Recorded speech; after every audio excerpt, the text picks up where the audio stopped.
Welcome to the Reboot Chronicles, your gateway to the world's most influential leaders who are rebooting their organizations and themselves to thrive in unprecedented times. I'm your host, Dean DeBias, CEO who's rebooted dozens of companies, creating billions in value. My passion is uncovering inspiring reboot stories. So buckle up, lean in, and please share this episode with a friend. It may help reboot their career and their life. I'd like to welcome Dan Brouillette to the Reboot Chronicles, one of the world's top policy leaders. Dan has one of the most wide-ranging careers in American energy, business, and public service, with leadership positions from the U.S. Army tank commander, want to hear about that, and top federal government official to Fortune 100 executive and global energy and technology policymaker roles. Dan served as both the United States Deputy Secretary of Energy and the Secretary of Energy, probably the only person that ever was confirmed by the Senate to hold both roles. A member of the President's National Security Council and on the Foreign Investment in the U.S. Committee, Dan is a smart negotiator, I guess tough would be a better word, who orchestrated head of state discussions between U.S., Russia, Saudi Arabia to stabilize world oil markets and also facilitate the first ever ministerial level energy meetings between Israel and key Middle East nations. Not an easy thing. Dan also serves as the co-chairman of the Tordan Group and was previously the CEO of Edison Electric Institute, which represents investor-owned utilities that provide power to about 250 million Americans. That's a lot of power. Today, we'll unpack what's next for the U.S. and the world in our energy-dependent, AI-frenzied data center building economy, and also stick around to explore the through line of Dan's journey, which I think is remarkable, with key lessons you may learn about how he navigated major career reboots and shaped who he is, and the cool things he's working on now. Dan, good to see you. Good to see you, Dean. Great to be with you. Yeah, you've got such an eclectic background like me, but I'm nothing because I never had the courage to do in the government. So we all want to hear about your personal reboot at the end, but I just thought I'd start in the wheelhouse since I'm involved in a lot of AI companies and doing a data center roll up and a bunch of other crazy things. Currently the U.S., I think I'm right, you can fact check me, is now the largest producer of oil and gas and the largest exporter of natural gas in the world, which is fabulous. But, when it comes to power, we basically have been asleep at the wheel. I mean, for instance, we ignored nuclear power for decades, but that's all changing. In the roaring 20s, we're doing some new things. So, with AI boom going on, data center frenzy building going on, let's just call it full tilt. I'm really interested in what's ahead, but really, what should the U.S. be doing now to be globally competitive in that space? Well, it's great to be with you, Dean, and you're factually correct. We are the world's largest producer of oil and gas. We became that, I think, in 2019.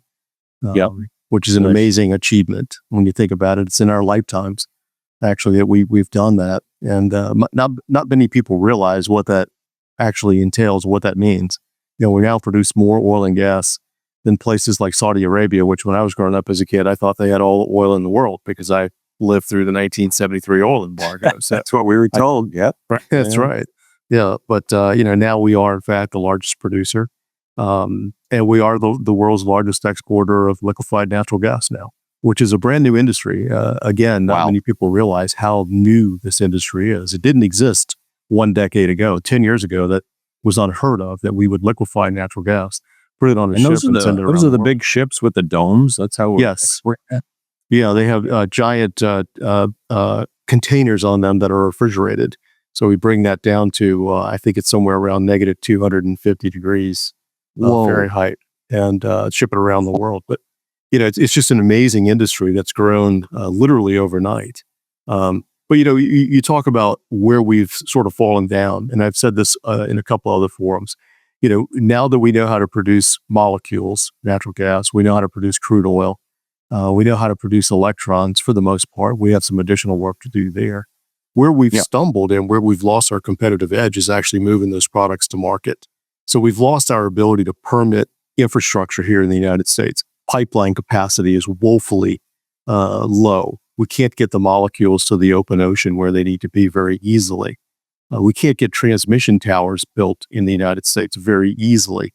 And that's a policy question that policymakers have to answer for themselves, both at the federal level and at the state level. And we've made it incredibly difficult to build out that infrastructure. We can also do some additional things around generation. You mentioned nuclear power. There's a lot of work to be done there. And I think we can regain our nuclear leadership as we had in the 1950s, 60s, and 70s. We've lost it, but we can get that back through the development of new technologies related to advanced reactors and small modular reactors. But the key question for us in the United States is, are we going to build the infrastructure that's necessary to allow this industry to flourish and serve this international market? That's been a challenge for us. Yeah. So you threw out a funny line there. So we're not good at producing the electrons. So that's like generation of electricity. So is the problem like we're not generating enough? We don't know how to transmit it. So it's generation, transmission. I forgot the third one, distribution or something. But distribution is correct. Yeah. Yeah. Is it just the whole thing's a mess, or do you see a path here to sustainable leadership? And it just seems like there's with the frenzy going on in the building and the expansion of tech and AI and 20 other things that need power, like new factories, innovation, all that stuff, that we've got a supply and demand problem, meaning demand, supply is down here. Do you see it, those of you not on the video feed, I'm moving the dials up and down, but do you see that changing over there? Will we get in a position where we're going to have at least enough supply or oversupply, or is that decades out? It doesn't have to be decades out. I mean, we can do it relatively quickly. It just feels like it. Whenever I'm talking to someone in the government, everything feels like it's a decade out. Well, it could be. It depends on what you're talking about. So, I mean, if you're talking about nuclear power, yes, you may be talking about a decade away, especially if you're talking about some of the advanced reactors that I just mentioned. If you're talking about restarting some of the larger reactors that were shut down over the course of the last, call it 15 years, then that's a much quicker timetable. You can do that in a much shorter timetable. And it really depends on the facility itself. So, I mean, if you've shut down and you've decommissioned and you've begun removing the nuclear rods from the facility, it may take quite a while. And in some cases, you may never be able to restart it. It's a very esoteric technical technology. It's very delicate. So it really depends on the facility. But look, if you've not gone through that final decommissioning process, you can restart these somewhat quickly, 2 to 3 years, depending on the safety requirements and whatnot that are required there. But I think to answer your question very succinctly, what we've done in the course of the last couple of administrations and policymakers here in Washington, D.C. at some state level is that we've chosen to retire some of our what's called base load electricity. So natural gas generating facilities, some coal generation facilities, and certainly our nuclear facilities. We've chosen to retire them and replace them with, in many cases, renewable technologies like solar and wind, which are fine products, for certain applications. The challenge is they don't provide the 365, days, 7 day a week, 24/7 type of power that's needed for some of the newer technologies like artificial intelligence, the data center loads that we're seeing coming on in the United States.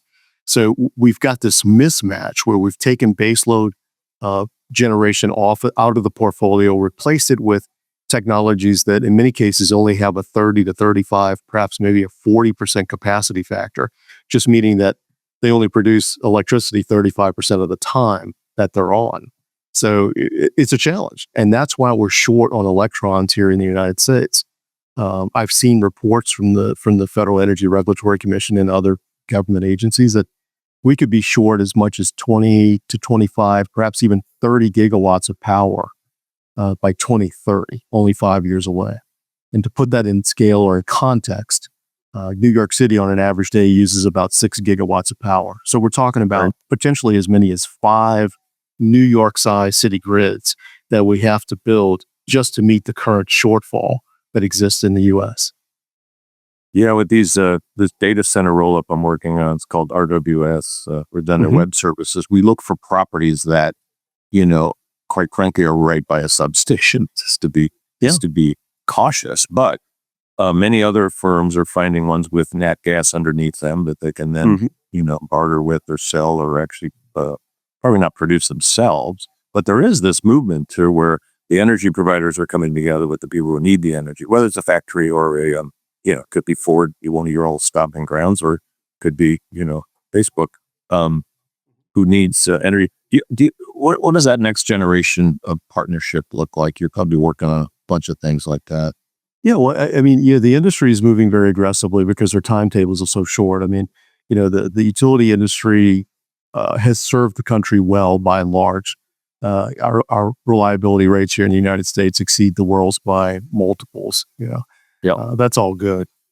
The challenge we face now is that this race to win this war, if you will, with AI requires us to move within the next 18 months to 2 years, and that's just not something that the utility industry here in the United States has been prepared to do.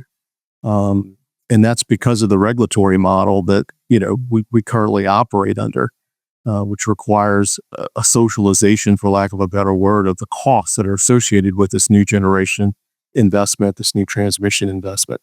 So we're going to have to look at a regulatory model that allows some of the hyperscalers, others perhaps, to go behind the meter, to perhaps co-locate their own generation behind the meter. And to the extent they want to use the grid that's owned by the utility companies as a backup or some sort of redundant measure for those projects, then we're going to have to figure out what are the appropriate payments that are necessary to compensate the public, because they're using public facilities for the use of that infrastructure. So it's a complicated policy question, but I do think as we think about what's going to happen over the course of the next 2 to 3 to 4 years, you're going to start to see more and more pressure on that regulatory model. And in my personal view, I think to accommodate the speed at which we have to move, we're going to have to allow people to develop their own generation. Yeah, I agree with that. I mean, I've consulted for Exelon, they own ComEd and some other stuff. Sure. Yeah. And it just moved slow as molasses. But I would always meet certain executives, say, Dean, we want to go faster, but we are a public utility, therefore we have to run everything back. So you're exactly right. It's like you get behind the firewalls, if say in the tech industry, you build whatever you want. So what's that look like? I've been working with a couple groups that make these SMRs, these small nuclear reactors that you mentioned. Do you think it's promising, or is it a lot of sales going on there that are a lot of promotion for a product that's not ready yet? There's always a lot of promotion. I don't want one in my house. Let me put it that way. There's always a lot of promotion. There's always a lot of marketing that has to happen. People have to raise money. They have to, find buyers. A lot of money, product, if you will. Yes. There's no question about that. And I think, when I look at the hype, it looks a little different, if you will, than it did 15 years ago. It's certainly more real than it was back then. And I point to some very concrete, tangible measures that have been taken, announcements that have been made. Dow Chemical, for instance, down in Texas, did a very large agreement, a very large deal with a company called X Energy. So they're going to site 2 small modular reactors on their facilities down there to provide the high heat that's necessary for their chemical processes. That's encouraging. And I do think that there are going to be other steps like that. We're going to start to see more and more of these reactors being sited on federal properties. And what that does over a period of time, Dean, as you know, is it creates a supply chain for this technology. So once people start to see that, some folks are using it, they'll begin to supply fuel, they'll begin to supply other, components of reactors that are needed to keep these things running for 40, 50, 60 years. Yeah, you build an ecosystem. It builds an ecosystem. Most It's people coming. don't know, DARPA got the internet going. So without that, we probably would still be, Lord knows, reading newspapers. Though we did do that the other day at a hotel. It was actually very enjoyable. So these SMRs, small modular reactors, we probably should have come out with a better name when we had a chance. But so you see like, Google, Microsoft, Oracle, the hyperscalers, Facebook, Amazon. Is that how they're going to do the behind the firewall, or is it just going to be a combo play, whatever you can figure out? It's going to be a combo play. Look, in the near term, the only thing that satisfies the need or, can produce the demand or meet the demand for electrons is natural gas. And we're going to see that, bridge the gap, if you will, between today and whatever technology comes down the road. It's easy. Everybody understands it. You can build, these facilities in very short periods of time. They're easier to operate in many respects. They're, lower emissions. So if you're going to build it out, somewhat clean, compared to somewhat clean compared to other fuel sources. Compared to coal, exactly, compared to coal especially. But that's going to bridge the gap by and large here.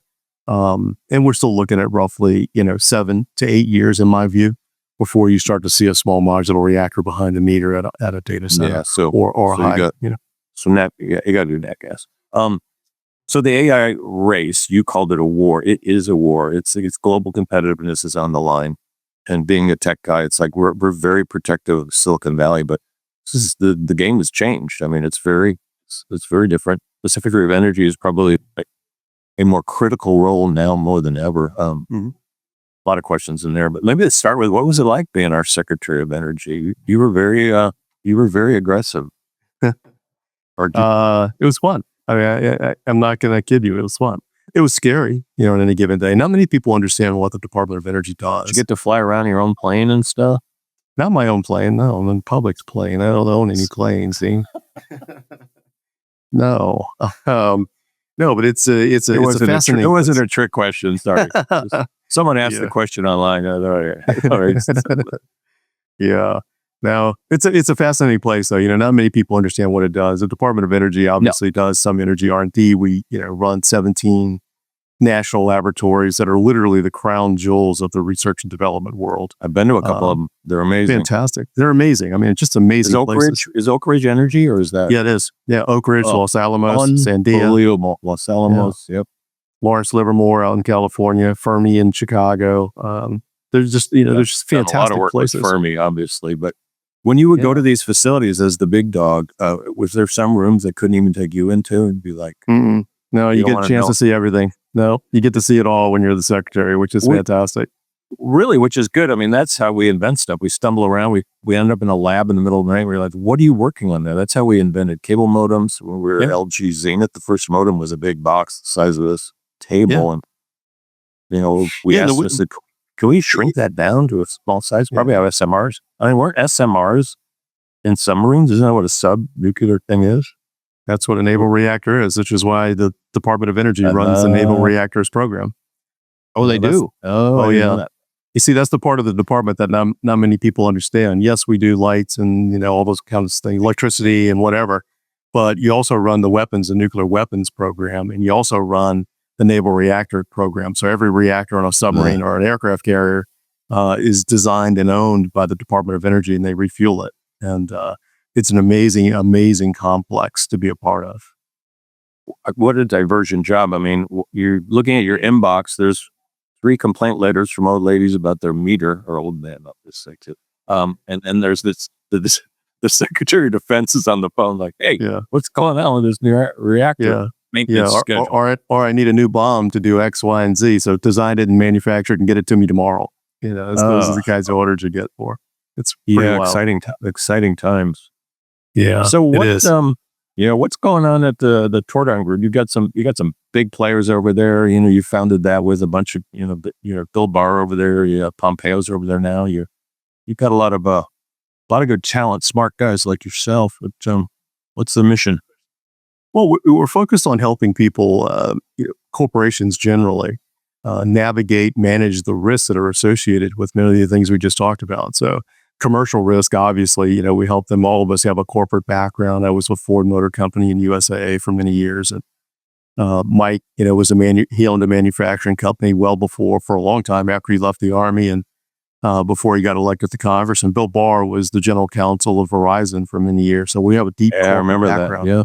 So we spend a lot of time doing commercial deals and advising corporations on commercial activities. But all of us have served in the cabinet. All of us have served in high-level government positions. And the other thing that we do is help those clients navigate those governmental processes and those regulatory agencies that we all used to manage. So that's been a very, very exciting thing for us to do from this side of the aisle, if you will. Yeah, and what I like about what you guys are doing there is you're not just this typical, ex-government guys that are doing lobbying. You are actually trying to do that. Figure out the big problem. Exactly. And I just couldn't figure out a nice way to say it. But you're working on some of the biggest problems that we're all struggling with. I mean, it is without government cooperation, like you said, the pace slows. Then it's not just about, hey, you got to get rid of these permit processes. No, we have to adapt it to the 21st century. There's still some good things about a procedure. So what's the biggest surprise you've seen now that you're back in the private sector and doing stuff like this? What anything you're not happy with or struggle with that you'd like to see move along quicker? No, I think I'd like to see everything move along quicker, but not this interview, I hope.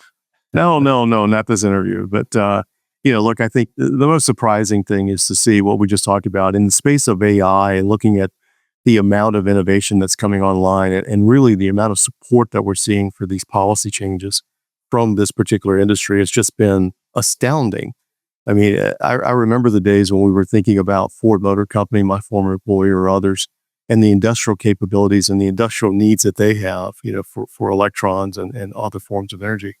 They were just never really in a position, to make the investments that are necessary to buy their own generation. They did some. I mean, they did some backup generation and things like that.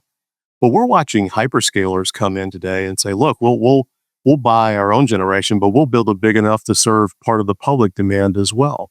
And I've never seen that before, at least in my experience in the energy space. And I think that's a fascinating and very exciting thing to be a part of. So I that's been a surprise for me over the course of the last year or so, is to see these people step up to the plate and hand in hand with government policymakers, with other commercial entities, say, hey, we can solve this. We can do this together. We can solve this. What do you need us to do? You want us to build a generation facility? We'll build it. You want us to build the transmission line? We'll build it. Yeah, and for the big dogs, let's call them the top 10 in the world. They can afford that. I have actually seen some of the small scalers that we've been working with, companies like Tech Fusions and others, that they're like, hey, why don't we build these like county by county in partnership? And each county in the U.S., at least one state, they're not relying on all this, cyclical power grid. And I'm like, well, that's like, the power companies are private enterprise, but they are public utilities. So it is fascinating to see at least people floating ideas of what could be. I don't think we want to maybe go down to that level, but what separates companies though? Ones that are good with working with government, whether it's local, state, county, or that's where a lot of the work gets done, or federal. And any tips for ones that there's just some that work well and some that really don't work well with government? What's your advice to them to get them closer together? Yeah, I think, the people who do it well have a keen recognition of the American democratic process. And what I mean by that is, I don't know what your parents told you, but my parents were always, quick to tell me, hey, anyone can be president of the United States. You can be president of the United States, when I was coming up through elementary school and whatnot. Yeah. And that's true. You can. And often, what happens in the congressional systems or in the county, races, is that people will go literally from, being a firefighter to being a United States congressperson. Yeah. And what the best companies recognize is that they need education. They need a conversation. And the companies that I've seen that do this very, very well are quite engaged at the CEO level on down. And they respect the people who just got elected. They respect the process. And they go in with very basic education points that they want to relay to these people. They don't go in with very specific asks, hey, give me $100 million, or hey, vote this way on this bill. They simply go in with an education mission. And I think that what I have seen in my personal time as a congressional staffer, and obviously as part of the cabinet, is that the members of Congress, the senators, the council people, the state legislators, the governors, they respond very favorably to that approach. And I think that's what distinguishes the people who get things done versus the people who simply make asks and get ignored. That is great advice, but you just made me think of something else that kind of triggered me like a dog with a ball. Most people that go into office have zero training, zero understanding of what's going on. It's like, we call it in business, we do it all the time, we call it a battlefield promotion. Remember from your 10 days. Battlefield promotions are good. As a CEO, it's like, I actually thrive on that because you're giving someone a chance, but it's calculated. So, and there are a couple groups that are actually training the next generation of usually congressmen, but not necessarily government folks. And I just love to see business people going into government and not flaming out, but actually trying to make an impact. Sometimes it's entertaining to watch, but speaking of battlefield promotions, it's incredible experience. And I encourage people. Glad you do it. What I mean, you seem to click. You weren't like sitting around waiting for people to make decisions. You can't, because you don't have much time. So, when you go into especially if you're going in, into an appointed office, if you will. I mean, the best case scenario is that you got 8 years if you're a cabinet officer. But you don't plan on that. You plan on 4 years maximum, and then the American people are going to decide whether you get reelected or not. So as part of the presidential staff, you're really working with about 2.5 years. And you've got to get a lot of things done in that period of time. So it requires, a lot of the same skill sets that you use in business. How do you motivate talent? How do you make decisions around capital allocation? How do you motivate and lead this organization to get it to do the things that you want it to do, and obviously what the president wants to do if he appointed you? So it's a very challenging time, but so rewarding as well. So rewarding. And Congress is only 2 years. As soon as you get in, you're like looking for the next job. I'm sorry, your next reelection, but it's the next job, really. I often tell people, like, who are in leadership roles, I'm like, pretend you were a congressman. They're like, what? I'm like, pretend you only have 2 years. And then after the first year and a half, they're going to be looking at you like, who is this guy?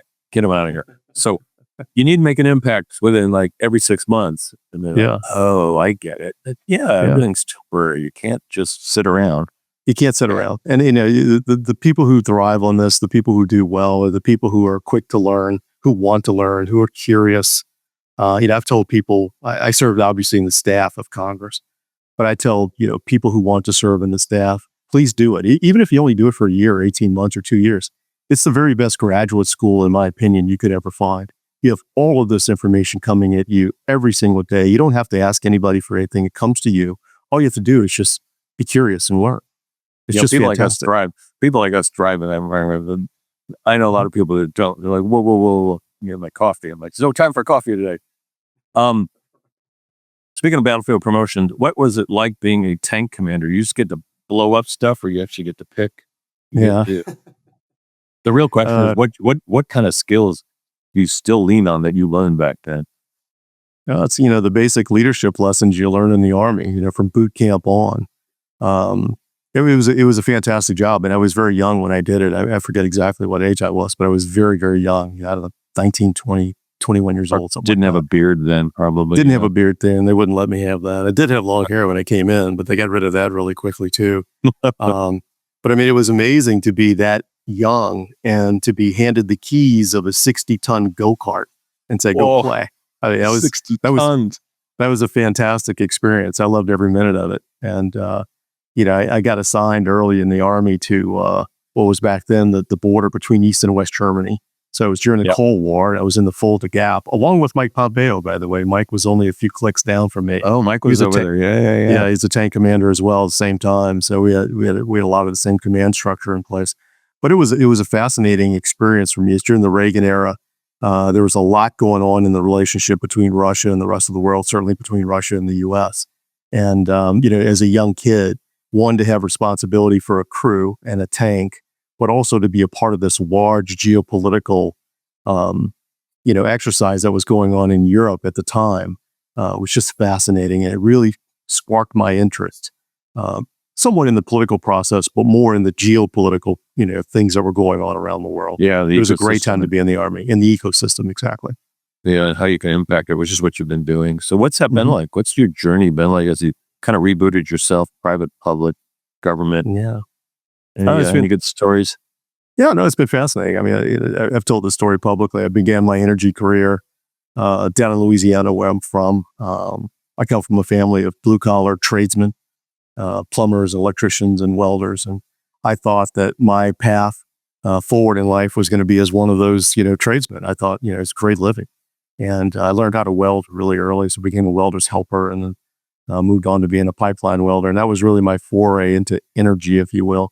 So it's been a fascinating exercise to go from that, literally on the ground in a ditch welding pipes, to Secretary of Energy.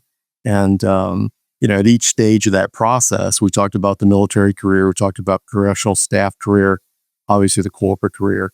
It's been a constant reboot. It's been a constant reboot of my own personal self and my management style to, adapting myself to these new roles. It's been great. And what kind of advice would you give people based on that? What did you learn to do and not to do along the way? Especially folks who want to get more into leadership or at least management. Yeah, I mean, I think I was fortunate to learn at a very early age, because of that Army training, to be mission driven. Focus on the mission. Don't chase a title. Don't chase a headline. Chase purpose. And that's been my experience. The best careers, I think, are built around service to something that's much larger than yourself.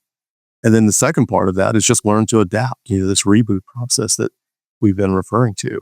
Every career has a chapter, every career, Capitol Hill, the military, the private sector, the government. But constant in all of that is curiosity and that willingness to learn.